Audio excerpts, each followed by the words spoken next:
welcome to Skeindeer Knits. My name is Ellie and I am a Norwegian living and knitting in London, and you can find me on Instagram and Ravelry as Skeindeer, and there is the Ravelry group Skeindeer Knits where you can find out everything about knit-alongs and potential giveaways and just general chatter.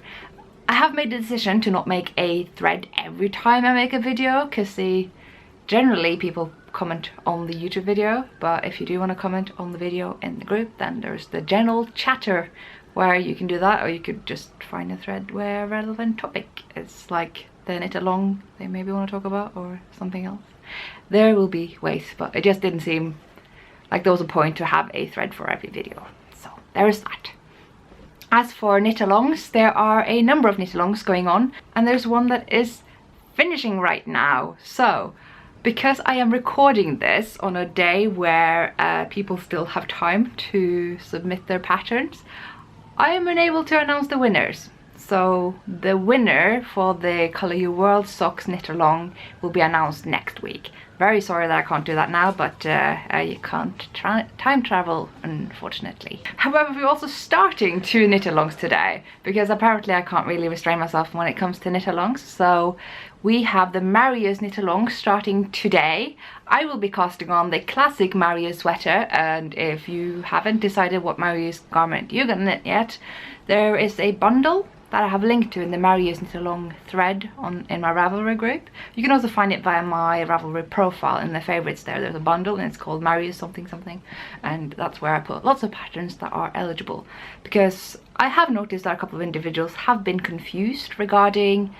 which pattern is a Marius and which is not. I see some people coming with drops patterns, and that is not accepted. I'm sorry, that's just not a Marius. It's kind of a free knockoff version, and that will not be accepted. There is the original Satistar, which is a non-copyrighted pattern, also not the Marius, also won't be accepted. So I just want you to make absolutely sure that the pattern that you will be casting on is eligible. Good. Okay, I wish I had started my Marius this morning so I could have like started with you right here and now in the video, but I haven't, because it is roasting hot here in London today, so I'm not really knitting anything really that big. Well, that's not actually quite true, but we're gonna see that when we get to works in progress.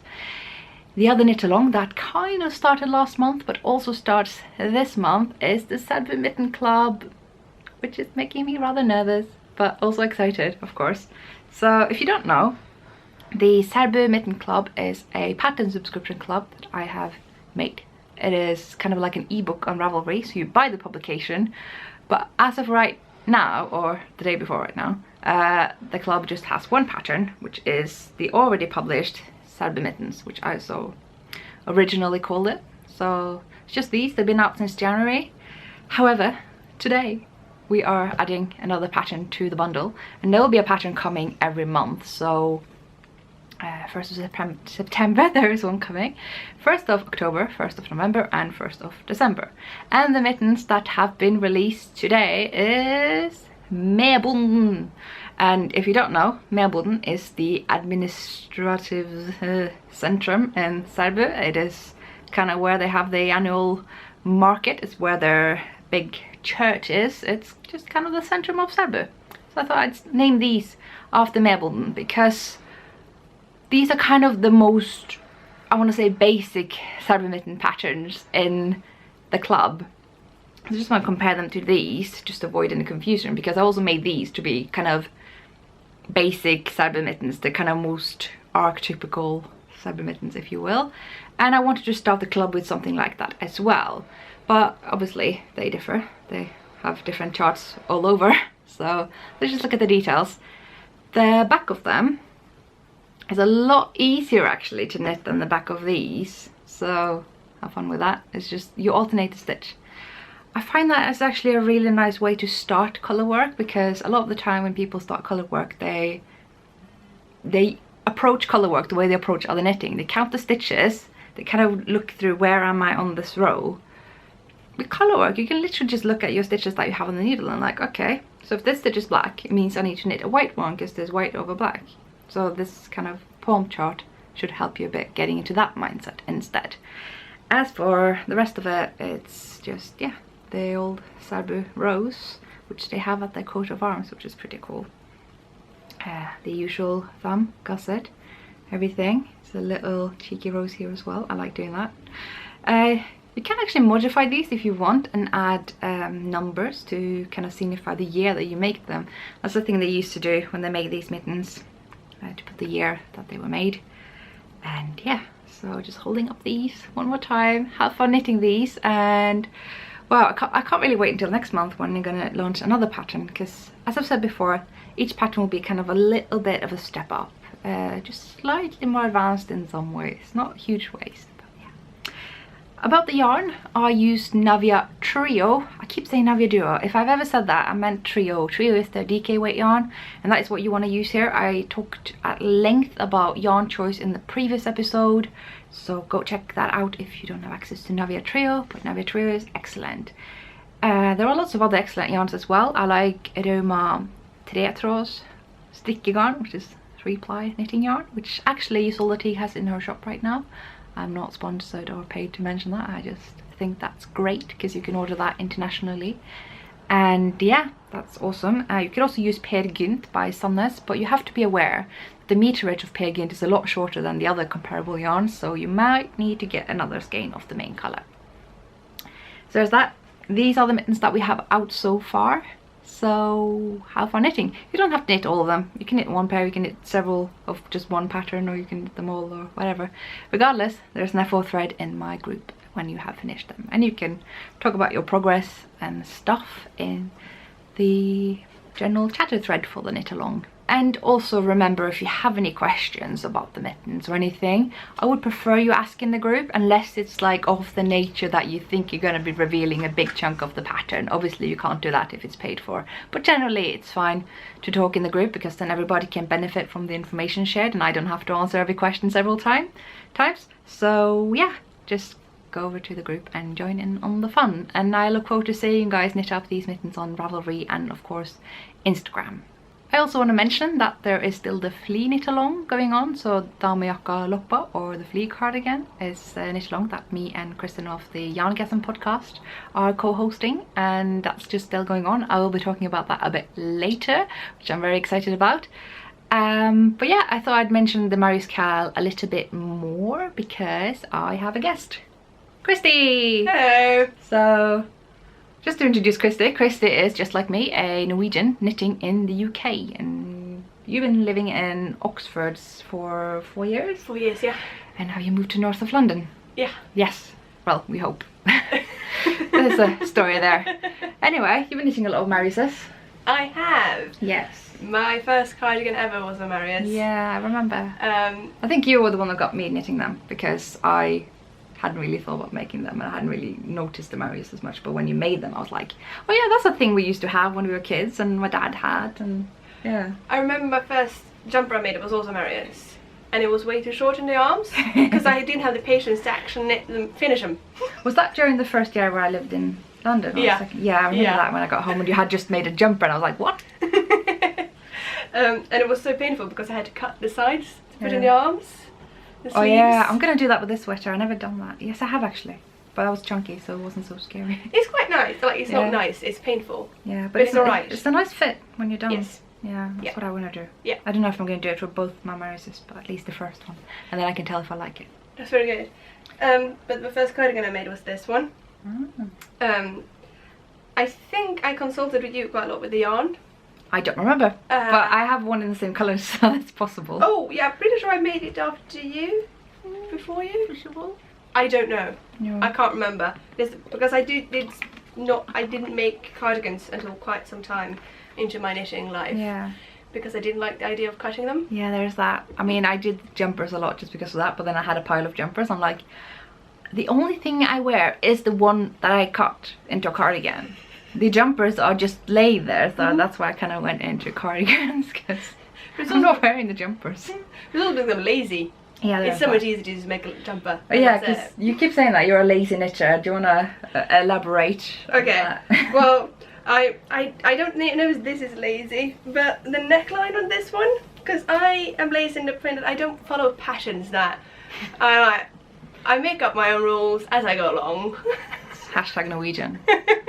Which also means that some of the fits are a bit weird. So you see, on this side, the neckline is quite fine. It's alright. I did well. And then you have this side where it just droops. And it's a bit like, it's something's wrong with this side. It's had a hard life. Yeah. And his mummy did not treat it that well. I think it's fine, but you keep getting very hung up on this. So. I've never used this cardigan. Never. Because of that? Mm-hmm. Oh. Because of this. So if anyone out there has like any advice, so it's like basically hanging very loosely there, and it's quite tight over there. Very kind of, yeah, as you would expect. And that's weird. We've been debating about maybe making an incision, just like kind of pinching it together at some point, or adding a stretch band, or finding a clever way to rip out the rib, but it's still attached to the button band, so that doesn't really work. It's a difficult conundrum, really. Especially if you're really lazy and don't really want to do that. Yes, if you have a very lazy appropriate solution to this, so that Christy can wear her lovely cardigan, that would be awesome. What yarn did you use? This is by Merino. Really? Yeah. Okay, so it's a superwash merino, so we can't really be sticking into pure wool, so take that into account. Sorry. Yeah. But you have more Mariuses. I do. I have this one. Yes. That's nice. What yarn is it? Cascada? Cascade. You keep saying Cascade. It's the German band, electro band. Okay. From the 90s. German band, American yarn. Yeah. Same thing. So. This is superwash. I bought the wrong yarn because I was going to buy the other one. Yeah, the non-superwash. Yes. I like that one. I'm not. But I bought this, and also the red was way darker than I thought. And my idea here was I wanted like a huge, big, oversized jumper because I didn't have any. I had a few, but I didn't have enough. Okay. And again, lazy me comes into play because when I got up to the neckline, I just couldn't be bothered making the neck as they wanted me to make it, so I just improvised. But it's a very nice, almost boat Can I do neck. a close-up of this? Just like halfway through, I guess Christy decided not to do the boat neck, or kind of do it, or kind of fold it over, so it's kind of seamed down. It's a new take on the rib colour. Well done. But it works. Yes, and it's a very lovely sweater. Yeah. Love having a Marius. Yeah. Everybody needs to have a Marius. It's very good to have a Marius. And I have this, I have 4 with the TARDIS. Yeah, because I made a TARDIS Marius. I took the Paper Dolls pattern by Kate Davis, but I used yarn that you would use for a Marius, but I charted it to look like TARDISes from Doctor Who, and like bow ties, and yeah, I think that's why I did the Daleks. Yeah, no Daleks. It doesn't have Daleks. It doesn't have Daleks? It's just TARDISes. It's my socks that has Daleks. Yeah, I didn't make the socks. Don't remember knitting Daleks. But yeah, that's the thing. So you have a few Marius things. It's beautiful. Yes. And you know, I have this one with the short arms. Yeah, there's that one. Yeah, the first one. Yeah. Yeah, good times. It's all good. It's all good. Other things we've been doing is knitting hats. So you remember last episode, I think it was last episode, I had to knit a hat. I'm going to show you again.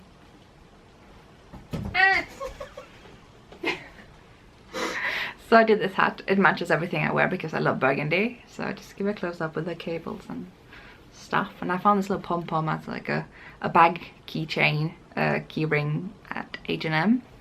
And you got a bit inspired. I had extra yarn. I did exactly the same. Yeah. Copied, didn't I? Clever. Only that mine is a bit rounder. Yeah. Because the yarn is... I find that mine is too long, so... Mine is a bit too round. Yeah, I think so yours should have a happy medium. Your yarn isn't twisted.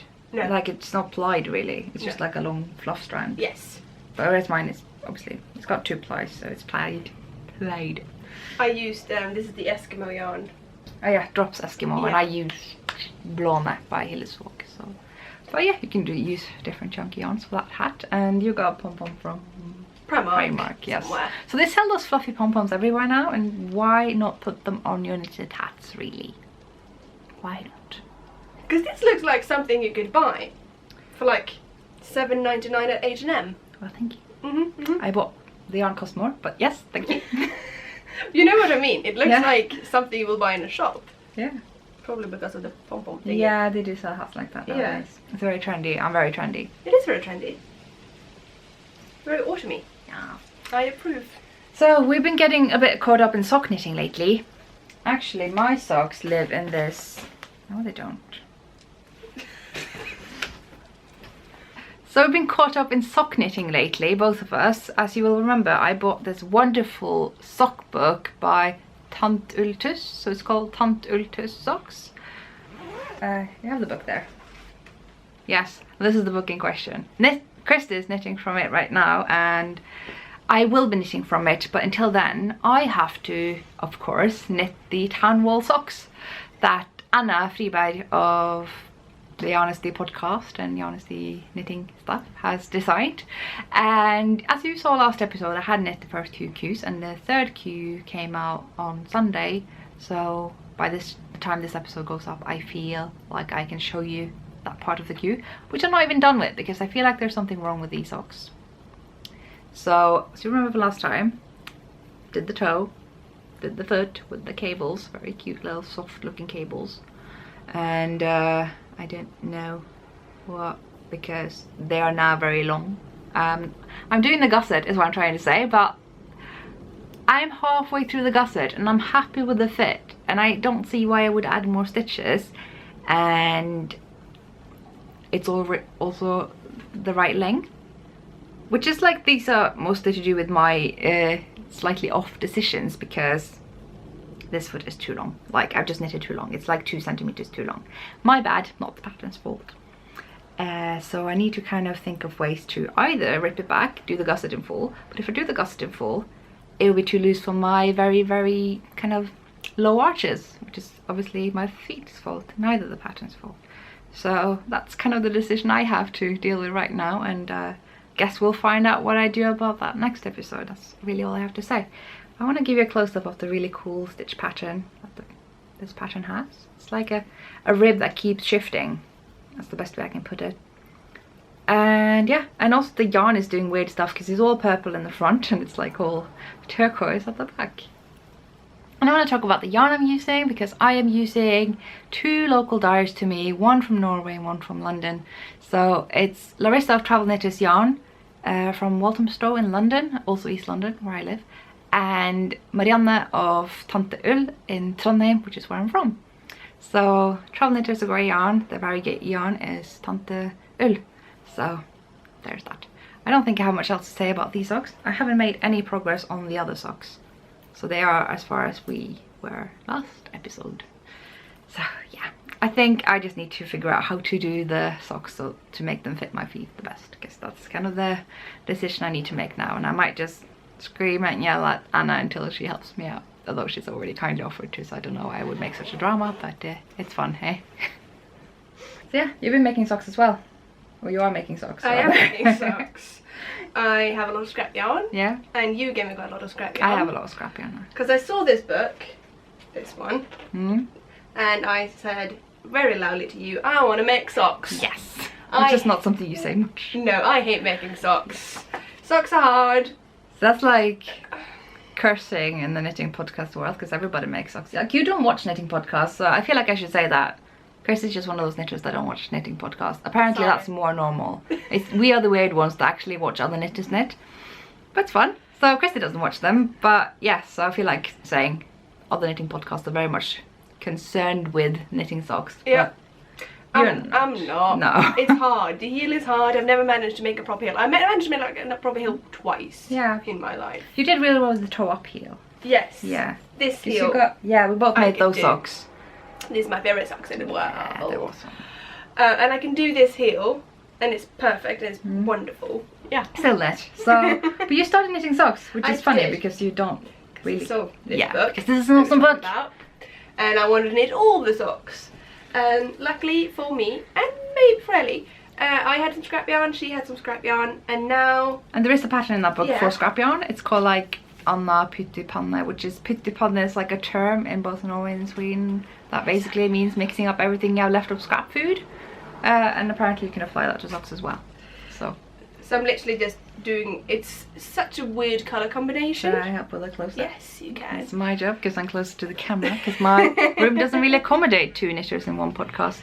So it's a mix between a chocolate wrapper and Christmas. Oh yeah.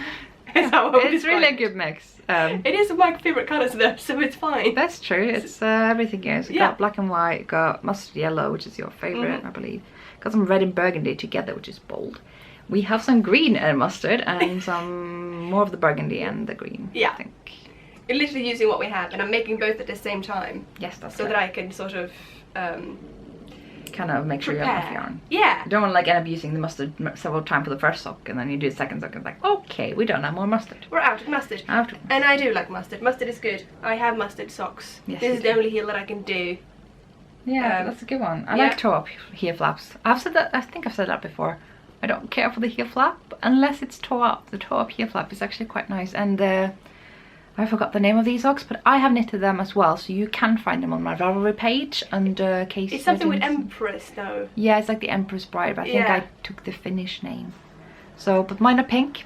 They're in the sock category on my project page, so you should be able to find them and find out more about them. It's a free pattern, and I think they're a great toe-up colorwork sock pattern. They're amazing, and they're really fun to knit. Yeah, I like them. Because the pattern is quite intricate. Yeah. It's I really- messed up a few times, to be honest. Oh yeah. This is like the only project I have that I haven't been super lazy. That's true. Well, that's not true. I Oh. think this is a bit short. Oh yeah, you did cut the rib a bit short. There's always something. Oh dear. But you didn't actually, the hat. You didn't do anything lazy about the hat. No, I don't think No? so. But that's because it's such a short project. Yeah, it took you a couple of hours. Yeah. It's not very. And what can you cheat with here? Not much. No, I guess not. No. I guess I could have ignored some of these and just purled all the way around Yeah, and just I said pearl suppose. and what is the flip flaps called in English? Cables. Cables. Cables. Those. Oh, we are professionals. But hey, let's look at this bag. You have a bag. I have a What's knitting the bag? bag. I subscribe to a book box, Illumicrate, and in this month's Illumicrate, it's quarterly, they gave me, I think it's supposed to be a makeup bag. I'm using it as a knitting bag, Yes. and it's a Shakespeare bag. It is. If you want to know the designer, I don't know the name of her, but I'm sure that Ellie can let you know if you'd like to know it. Yes, if I remember, I'll put it down here. If not, Because I do then have it oops. on my phone. Cool. It's very nice. It's But that cute. reminds me of books and stuff. You have a booktube channel on YouTube. Oh yeah, but it's somewhat dead, isn't it? Okay, so we're not talking about it. Ah, no. Okay, we're not talking about it. But yeah, book bag can be used for as knitting bag, turns out. I almost forgot to talk about my finished object for this week. I have one finished object, but it's the best finished object of the year, I have decided. It's one of the favorite things I have ever knitted. Look at that. It's the flea cardigan. It is done. I was going to talk about this much earlier on the podcast, but I forgot, so here we go. How could I forget? Well, let me tell you, it's like 30 degrees in London, so I'm being absolutely mad for putting this thing on right now. But yeah, there we go. But yeah, it fits me so well. Look at that, look at that. So if I, I put buttons on and everything. As you may remember, I bought these buttons when I was in Norway. I bought a bunch of buttons then, because I just prefer buttons from Norway, apparently. They are wooden or metal and not plastic, which is really good. So this is the cardigan in question. I'm not sure if I can be bothered with all the buttons today, but I just want to show you that it fits. It fits just like right. If it was just a tiny bit smaller, I'd be in trouble. But this is the perfect fit and length and everything. It's very difficult to do this because it's like a big chair here and you can't really go any further back. So yeah, flea cardigan, you guys. I have heard some people have troubles with the stitch count at the back because they find it a bit baggy at the back. Now, as you may see, I don't really have that problem, and the reason why is because I actually modified it a little bit, because from experience, yokes are just that way. With the yoke, you divide the stitch count 50-50 front and back, and you can let the back become a bit baggy.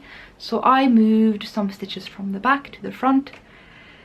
I don't quite remember the stitch count, but I think it was so that the stitch count for the back was the stitch count for the back of the smaller size. So if I did size large, I have the stitch count for the medium size for the back, which means that I have a lot more stitches for the front, but that's just how it is. That's kind of the trade-off. So if you're a bit less busty, there might be a better workaround for you, but that's the one that worked for me. So I'm gonna have to take this off now because, oh my god. We had to shut the windows as well, because otherwise, you know, You know the noise levels of this street. Oh dear. So yeah, that was the modification I was very happy with. So when I say front and back, that's obviously before you do the sleeve and body divide. That's when I kind of shift the stitches around a little bit. So yeah, I love this yarn. I have just, oh, so many good things to say about this. Before I get into talking about the yarn, I want to talk about steeking, because I had a lot of people ask me to film the steeking process and making the button bands, and I'm really bad at making tutorials. I'm just horrible at it. The camera doesn't focus, or maybe I'm outside the camera, like I'm trying to hold it under the camera, but can't really see properly what I'm doing, so I'm not really doing it right as when I'm doing it right here. And sometimes I just go outside where the camera is filming and it's out of focus, and I'm just like, oh, I thought I'd just show you this. And you know, when you cut your cardigan, there isn't really any unringing that bell, you know, you can't film that again. So I did film it. I'm gonna put it in here. Make of it what you will, but it's not a tutorial, but I did film it as some of you asked me to. So I done that, it's here, enjoy. So I have finished most of my flea cardigan. So just showing you here, it's the back, and this is where the steek is gonna happen. And what I've done, I've just finished the first button band. So the way I've done this is I have picked it up. So from the behind here, I kind of look for my purl stitches. I'm not sure if the purl stitches are in the pattern. I think they are. That's how I like to do my stitches. My steek bands. I do 1 purl, 5 net, and 1 purl, and I do that all along here. And so I now pick up my stitches from underneath here into where these purl bumps are. So I have to hold the yarn on the inside here and try to kind of find it with the knitting needle. And you might prefer using a crochet hook here. I usually manage with a knitting needle. So yeah, I pick them up here and I pick them up here, and according to the pattern here, obviously not going to give too much away there, although I don't think you can run away and make the entire cardigan just by me saying that.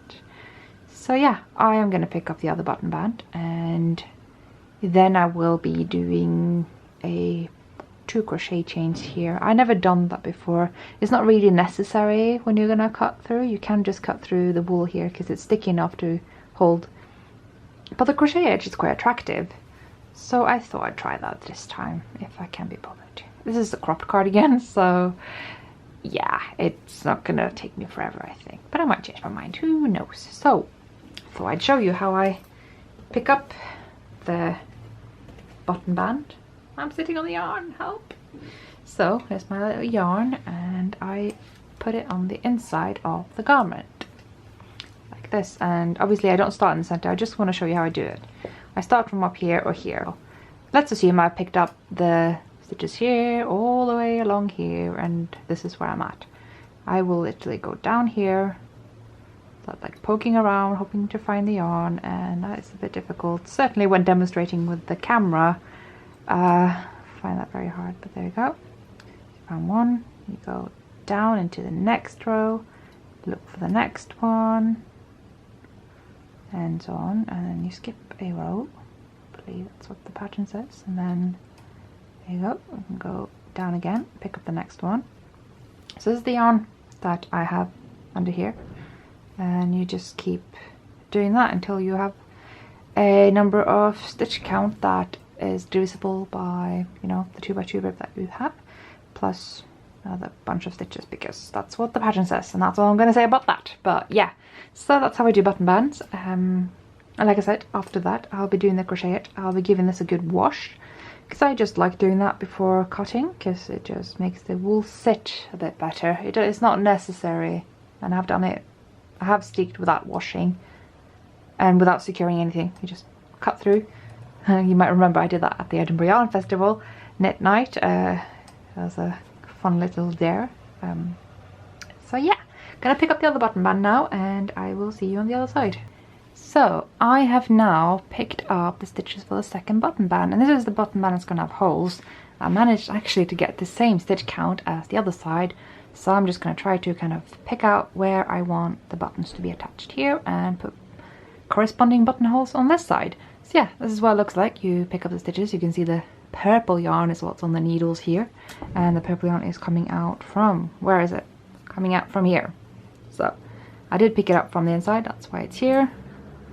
It's just going all around the garment because I work like a very messy person. But yeah, I just thought I'd show you that. This is why I don't do tutorials, you guys, because my camera likes focusing on my carpet. So yeah, the stitch marker doesn't really do anything. I just want to show you this, and hopefully you understand how picking up the stitches work when you do button bands without having done the cutting first, essentially.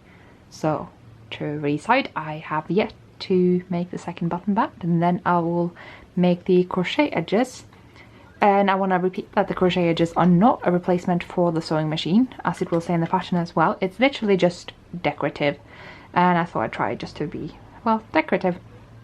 And it also means I don't really have to kind of sew in the cutting edge or anything. But yeah, I have been cutting through steeks before and not used the crochet edge, and it's been fine. It's not unraveled, so it's not really the purpose of it. But yeah, I will see you when I get to the crocheting, I guess.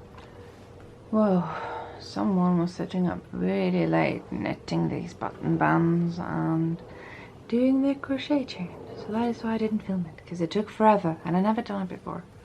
So if you want to see a tutorial on how to do the crochet chains that I've done here, look up Marius KAL Knits. She did a video on it, so that's really all you need. Now I could just cut through right now, but I'm gonna give this a good wash. So because I am crazy, I'm gonna chuck this in my washing machine. That's right, I know it's madness. Non-superwash in the washing machine. That's the kind of mad knitter that I am. Hello, so I have now washed my cardigan.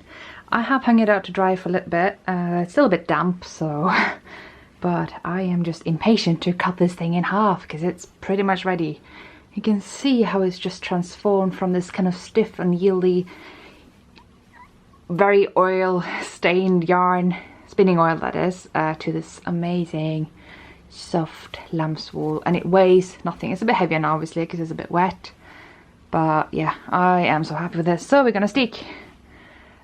Usually I would recommend having something underneath here that you can see through. I am not that clever and I don't think I have anything convenient around anyway, so let's just do the cutting. So what you do when you stick, and this is actually a lot easier if you do have the crochet thingies that I have put through, so then you can kind of push them aside and you can see the little ladders in between. Can you see them?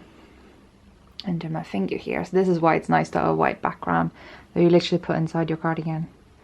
So you can kind of push them apart and you see the little bridges, little bars in between your stitches, and those are the ones you want to cut. So I'm going to try to do that without messing this up too badly. But hey, I managed to do this at a very dim lit bar in Edinburgh, so why not do it here really?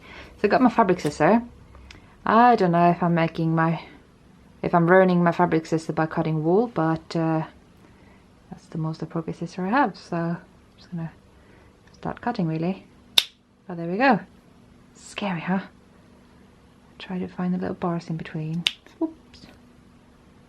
Oh, it's so scary. Really shouldn't be doing it this way. You guys should not take my advice, but at least this shows you just how straightforward it really is.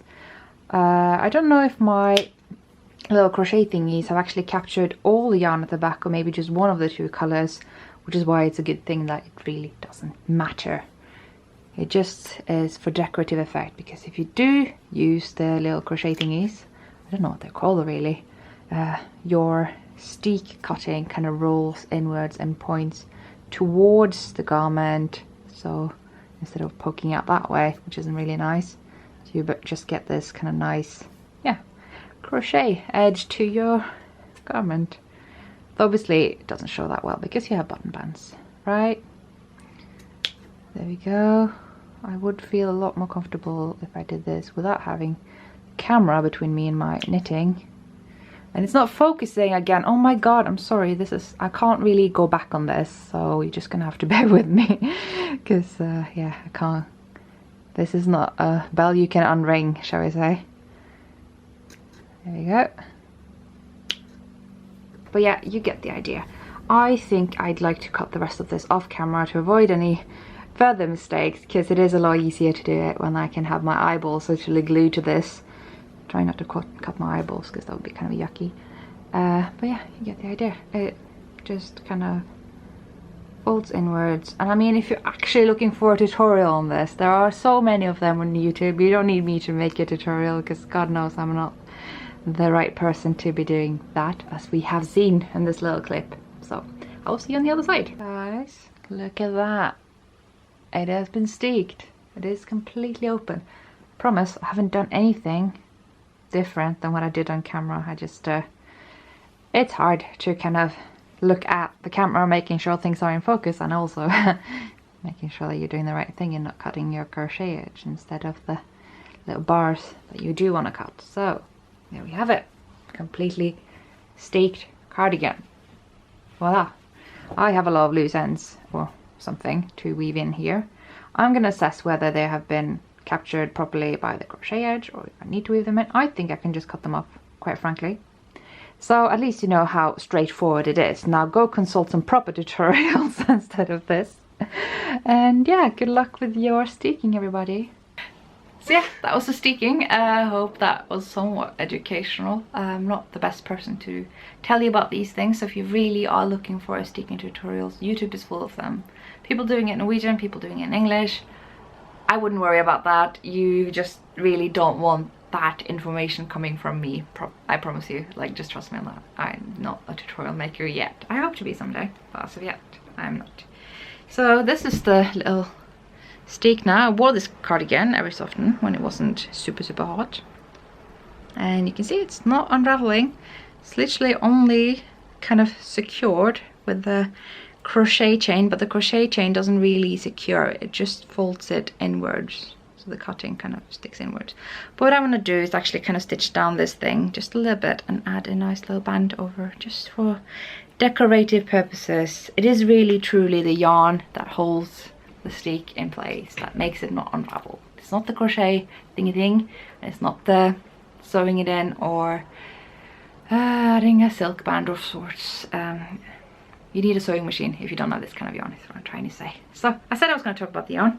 I've talked about Whole Super Soft so many times, but you really can't overdo it, because it is the best thing ever. Because the best thing about this cardigan is that it doesn't weigh anything. I think like the buttons significantly weighed it down because it's so light relative to that. I want to say it's under 300 grams. Probably. I haven't actually weighed it, but it's light. It could very well be 200, but I'm not gonna exaggerate too much. So yeah, it's just really great. And I don't know how many decreases I did for the waist. I just kind of stopped when I was happy with the length, I think. No, that's a lie. I stopped when I just thought my waist isn't any smaller than this, so I shouldn't be going any longer. That's what I did. So oh, and so, as you will remember, I struggled a lot to choose the colours for this thing. There is a video on that as well, somewhere back in my catalogue, where I went through the swatches that I did, showing you them, showed you what happened when I washed up this yarn, because that's the wonderful thing. When you knit with it, it's soaked with spinning oil, it's quite stiff, it almost makes you think of linen, and then you wash it and it's just its softest, dreamiest yarn ever, and it's very next to skin friendly, despite being a rustic yarn, despite being a pure non-superwash wool, because it's lamb's wool, and lamb's wool is really the ultimate compromise between softness and the kind of rigidness of this, the color work appropriateness of it, if you will. So I would definitely check out Whole Super Soft, or other equivalents like JC Rennie, Garnet Salg's Highland wool, Isaga Highland wool, Malsen Amour, Magazine Duet Super Soft. There are just a bunch of them out there that do the same kind of yarn, and definitely worth checking out. So I think that's all I have to say for the flea cardigan, you guys. I've really been enjoying seeing the flea cardigans you guys have been making for the knit along, and knit along is so far still running. We might debate figuring out a closing date soon, but that date will still be ahead of when it will be announced, of course. So flea cardigan, yay! I haven't posted any good photos of this as I am recording this, so hopefully that will come out, because I just love this thing, and it's just like the smallest, lightest thing that I can just chuck in my bag and bring everywhere, which is really thing that determines whether I wear my knitwear or not. So yeah, flea cardigan, it is done. So yes, I will just have Krista knitting in the background because I think we're pretty much covered the stuff that you've knitted and your... Anything you haven't covered? No, we haven't. Oh my god, oh my god, oh my god. Kristi's been test knitting for me. That was fun, having like a test knitter here where I'm knitting. Pardon the wind. Let's talk about the pattern. So you've been making the pumpkin spice latte mittens. Yes. Yes. I love them. You posted pictures and I said, how would I do it? I don't usually let friends test knit for me because sometimes when friends commit, they don't commit. But Kristi committed, which is good. It's awesome. I did. Because look at these beauties. May I? Oh, yes, you may. I have the typical problem of being a bit bad at the... Following pattern? Yes. But no. But you did actually make one mitten for each hand. That's better than what I did because I made 2 right hand mittens. Oh yes. Yes. These are opposites, which is good. They're opposites. They fit me, which is very good. They do. But they're not as even as I would like them to be. No. Because I am the run along of the thread. floats. Floats are hard. If you struggle with floats, we're here. Oh yeah, definitely here. But I do love them. Also, I did mess up the pattern a bit at the back. Yeah. But you know what? That's what make mittens homemade. Yes, I think that's a good point. Like, we talk about perfectionism versus like, I guess just dealing with your mistakes. Like, there's a bit of a power to ripping things out and fixing it again, but there's also a bit of power to you if you don't, if you can leave your mistakes in, because it's handmade for a reason. If you wanted it to be perfect, you could buy it, you know. There's a nice little balance there, I think. So, well done for keeping it in. I don't keep mistakes that are big and really visible in. And if it sort of mess up the rest of the pattern, because you do look at the previous... Though you did leave in, you know, when you make that sweater, with the increases for the hips, they were wider, but you'd made the hips for the side rather than for like a line with the front.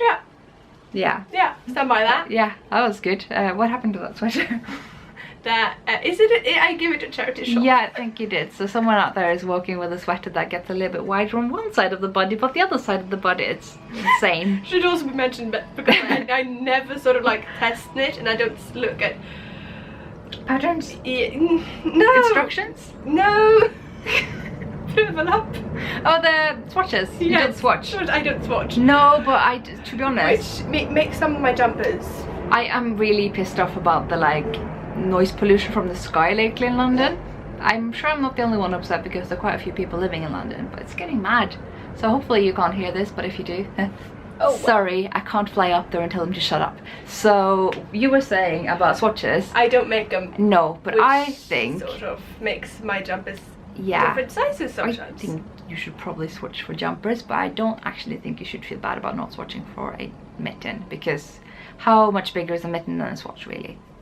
The thing is, it's really boring making swatches. Yeah, but sometimes I use swatches to make myself not cast on something right away, because if I bought a yarn or a pattern, I'm like, I want to knit it now, but I have so many projects going. So if I swatch, I get that satisfaction, but I've not really started it, you know. But the thing is, because I have the Beaverton summer. Oh yeah. Summer around here. It's a cardigan. Yeah. I didn't swatch it, and it looks like it's going to fit perfectly. Yeah. And I just think that I'm just lucky. Yeah, I think you're There's nothing to do with skill. This is luck. Yeah. No, I mean, there's no standardization of needle size, gauge and yarn, which some people seem to think, because I hear some people say, oh, I just knit to gauge. But I have found there is a sort of consensus within Sunless patterns and a couple of others. They use kind of the same proportion of like the weight of the yarn, the needle size chosen, and the gauge they think that will result in. And you usually knit from just those patterns really. Yeah. So it makes sense if your gauge is the same as that, then you've actually been quite lucky. Obviously you could end up using yarn that gives the gauge, makes the gauge looser, or you could end up using a different designer that maybe knit tighter and so you will make something a bit looser. I don't know. That could happen. I have made jumpers that are small. Yeah. Both, you know. Well, I give them away. Yeah, that's good. You know. You do it for the process, right? Yes. Yes. Yeah. Anyway, what was I saying? Yes, I made some socks where I tried to make some stockings, and I got not super far, but I kind of started with the cuff. No. Did you lose a stitch? You dropped a lot of stitches. Chris is still learning magic loop. Well, you know magic loop, but you're not a fan. But you're not a fan no, of I any. just like pull the needle out. Yeah. I do that sometimes because, you know. Magic loop is a... You pull the wrong one. Yeah, that was what I was trying to say. Not to be condescending or anything. Anyway, I was doing stockings. And I tried it on and my... What's it called? Calves? My leg is a bit too fat for the color work, so I'm thinking maybe ripping it out and going up a needle size, or just dealing with it, because it's just stretching it out a little bit and I don't like the look of it stretched out. But it fits, it's just, yeah, I don't know, might change the needle size, might not, might add some stitches, I don't know. I could just do the rib longer and start the color work further down where my leg is a bit skinnier. Could do that.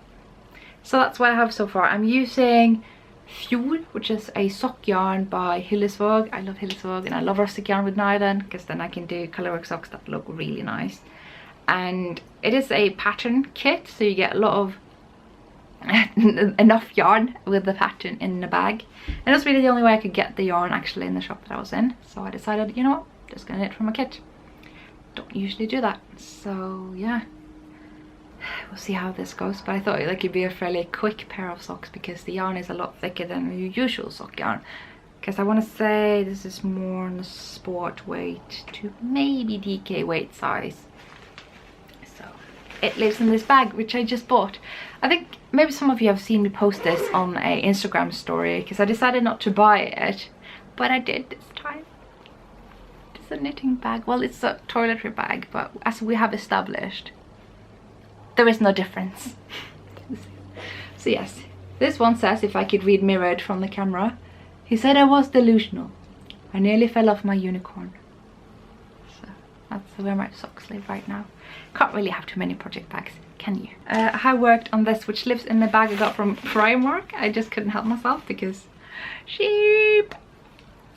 So I started another cardigan, and basically the same yarn that I did the fleece cardigan because I love it so much.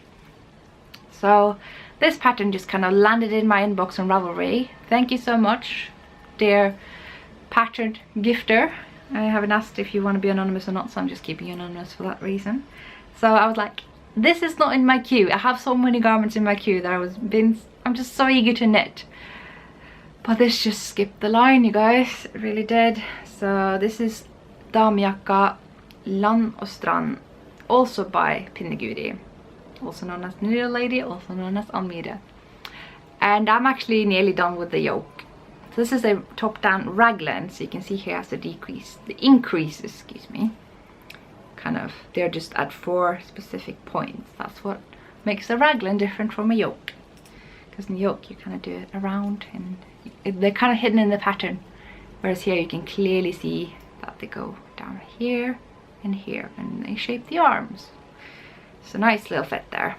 And yeah, I'm just using scrap yarn. I'm being really good in using scrap yarn. No shopping, no reckless shopping this time.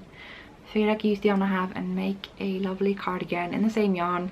So I can alternate them just a little bit because God knows I'm going to be using these a lot. So the color choices, I didn't swatch. This is the episode of not swatching. Don't listen to us, we're being horrible. But I mean, I just made a cardigan with the same yarn. This is the same gauge. So I already knew that I would reach gauge. So the only thing I really had to do for swatching was figuring out if the colors would work. So because I guess a bit lazy too, I just charted the colors in Excel, which isn't really representative. And I was like, that kind of works.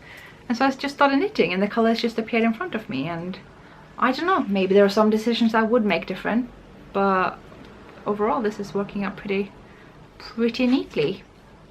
And I want to talk about the yarn I'm using. I'm using a good mix. So as you can see in the color, that is actually the same yarn I used for the flea cardigan's main contrast color. So the color and the button band and the rib of the flea cardigan is the same color. And the next one is a burgundy by JC Rennie. They're super soft lamb's wool, which is lovely. And the little pink spots that you see throughout, it's by Garnutsalg. It's a pink that I decided not to use in my flea cardigan, so I used it here instead. And the blue is the Robin's Egg by Hull Super Soft, which I did use in the flea cardigan. The turquoise is Timeless Fine Wool by Stoff og Stil, which I bought when I was in Norway, and the grey is the main colour in the flea cardigan. I think it's called Flannel Grey by Holst Super Soft again. And there's Elderberry, that's the really dark purple, which is also Holst Super Soft. Wow, I have all this memorized. And the light grey here, which is also Timeless, I think. No, it's JC Rennie as well. Excuse me, they're quite similar. And lastly, we have this little kind of grey purple that you see throughout. That's actually Fig by Isager Highland Wool. So that wasn't really a scrap yarn, but I have 8 skeins of that color. So I figured I can use a little bit of one of the skeins. That'll be fine. And it's working out pretty great. So I am almost ready to divide into sleeve and body already. It went by very quickly, and it makes me very excited because it's the project that it's a pattern that not very many people are using. It's not been knitted by that many people on Ravelry. I think it's mainly because it's a Norwegian only pattern, and Norwegians tend to use Instagram and Facebook group more. Norwegian knitters tend to use Instagram and Facebook groups more so than Ravelry, so that's probably why you're not seeing it much there. And I think I might just enter this to the hipster KAL that Jacqueline of Brooklyn Knit Folk is doing, as well as a bunch of the other stuff that I'm making. I guess I'll submit whatever I finish in time, because God knows I just have a lot of things going right now. So yeah, it's a bunch of yarns here I've not used before, and the pattern is certainly a bit of a hipster pattern, if you will. So there you go. I think that's all we have for finished objects and everything today. Yes, I think we are ready to wrap this up. Thank you so much for watching, and thanks to Christy for being a guest / nice knitting decor in the background. I am the best decor. Yes. I've heard that before. Anyway, I will see you next week. Whether Christy will be or not, I don't know, because God knows what's happening in the housing situation here in London. So, bye! Bye!